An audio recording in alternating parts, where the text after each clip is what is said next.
Rotundament sí, ens interessa jugar, ens interessa experimentar, ens interessa pervertir també una mica la nostra pròpia veu i poder generar també contrastos entre la veu neta i el que fem nosaltres dues que ens agrada que soni com molt bé, però després també hi ha d'haver una contrapartida per poder tenir marge de... Sí, justament com que ens agrada a nivell de producció musical utilitzar pocs elements més que la veu, per tant hem d'exprimir molt qualsevol artefacte que puguem fer amb les nostres veus i amb plugins perversos.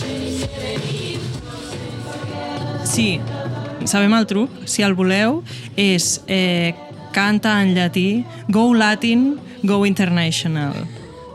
Aquesta és la nostra estratègia de màrqueting.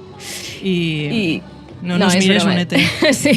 No, o sigui, ha sigut tot com molt natural. Hem picat molta pedra, treballem molt.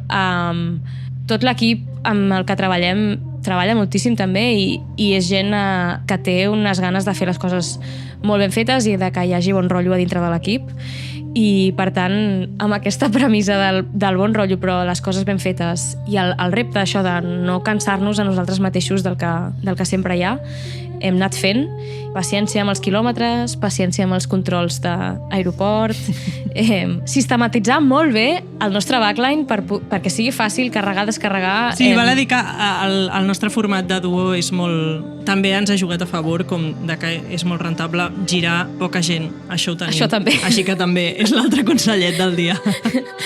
I això, seguim.